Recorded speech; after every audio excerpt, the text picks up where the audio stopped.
பரந்தூர் பசுமை விமான நிலையம் திட்டம் மீண்டும் அரசியல் வட்டாரத்தில் கவனத்தை ஈர்க்கக்கூடிய விவாதமாக மாறியிருக்கு. 13 கிராம மக்கள் நீண்ட காலமாக எதிர்ப்பு தெரிவித்து வரும் இந்த திட்டம் இப்போ புதிய அரசின் ஆய்வுக்கு வந்திருக்கு. இதை சுற்றியுள்ள அரசியல் முடிவுகள் மாநிலத்தின் வளர்ச்சி திசையை தீர்மானிக்கக்கூடியதா பார்க்கப்படுது. அது என்ன என்பதை பற்றி ஜெம் தொலைக்காட்சியில் விரிவாக பார்க்கலாம்.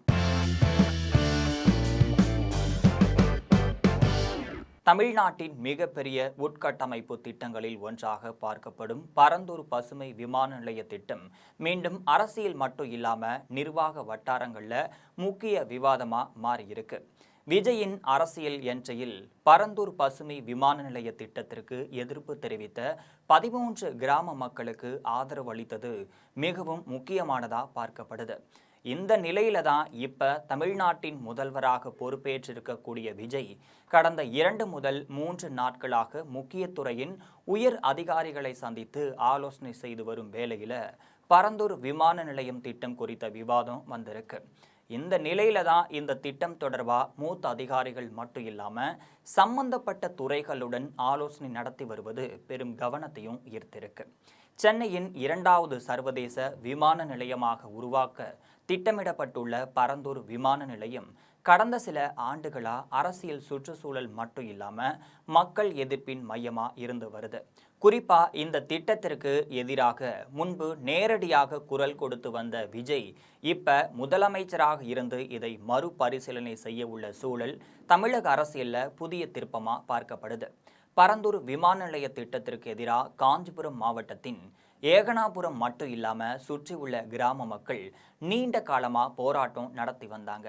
நிலம் பறிமுதல், விவசாய நிலங்கள் பாதிப்பு, சுற்றுச்சூழல் பாதிப்பு மட்டும் இல்லாம வாழ்வாதார இழப்பு போன்ற காரணங்களால மக்கள் கடுமையாக எதிர்ப்பு தெரிவித்து வந்திருக்காங்க. இந்த போராட்டம் உச்சகட்டத்தில் இருந்த 2025 ஜனவரி 20ஆம் தேதி விஜய் நேரடியாக பரந்தூர் சென்று போராட்டக்காரர்களுக்கு ஆதரவு தெரிவிச்சிருந்தார்.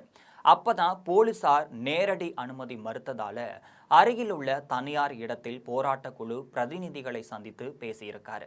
அந்த சந்திப்பு அப்ப அரசியல் ரீதியாக பெரும் தாக்கத்தையும் ஏற்படுத்தி இருந்துச்சு அப்படின்னே சொல்லலாம்.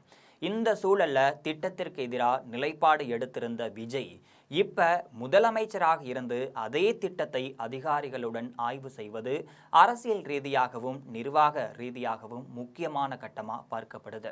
இந்த ஆலோசனை கூட்டம் மூலம் இந்த திட்டம் அடுத்த கட்டத்திற்கு செல்லுமா, இல்லனா இந்த ஆட்சி காலத்தில் அப்படியே முடங்கிவிடுமா அப்படிங்கிற கேள்வி எழுந்திருக்கு. பரந்தூர் பசுமை விமான நிலைய திட்டம் சுமார் ரூபாய் 27,400 கோடி மதிப்பீட்டில் வடிவமைக்கப்பட்டிருக்கு. காஞ்சிபுரம் மாவட்டத்தில் சுமார் 5,746 ஏக்கர் பரப்பளவில் இந்த திட்டம் அமைக்க திட்டமிடப்பட்டிருக்கு.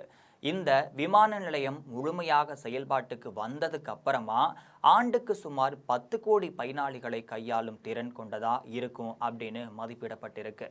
இதன் மூலமா சென்னை விமான நிலையத்தில் விமான நெரிசலை குறைப்பதோடு மட்டும் இல்லாம தமிழகத்தை தென்னிந்தியாவின் முக்கிய விமான போக்குவரத்து மையமா மாற்றும் நோக்கம் அரசிடம் இருக்கு. முந்தைய திமுக அரசு இந்த திட்டத்தை சிறப்பு திட்டம் அப்படின்னு அறிவித்து தமிழ்நாடு நில ஒருங்கிணைப்பு சட்டத்தின் கீழ் விரைவாக நிலம் கையகப்படுத்தும் நடவடிக்கைகளை முன்னெடுத்துச்சு. இதுவரைக்கும் 1,700 ஏக்கர் நிலம் கையகப்படுத்தப்பட்டுள்ளதா அதிகாரிகள் சொல்லிட்டு இருக்காங்க.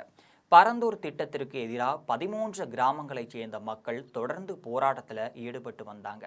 மறுபுறம் தொழில் மட்டும் இல்லாம முதலீட்டு வட்டாரங்கள் இந்த திட்டம் பாதையில் நிறுத்தப்படக்கூடாது அப்படின்னு அரசுக்கு எதிராக எச்சரிக்கை விடுத்தாங்க.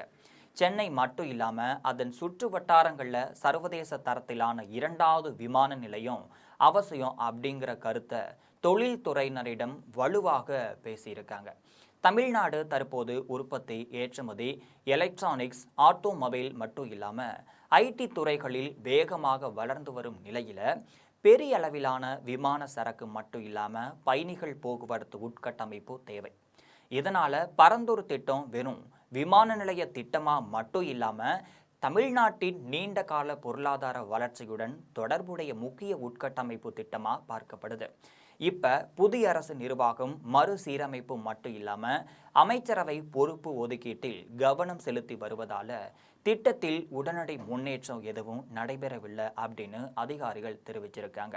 ஆனா முதலமைச்சர் விஜய் விரைவில் முழுமையான ஆய்வு நடத்தி அதிகாரிகள், தொழில்துறை மட்டும் இல்லாம மக்கள் பிரதிநிதிகளின் கருத்துக்களை கேட்டு இதுக்கப்புறமா இறுதி முடிவு எடுக்கலாம் அப்படின்னு தகவல் வெளியாக இருக்கு.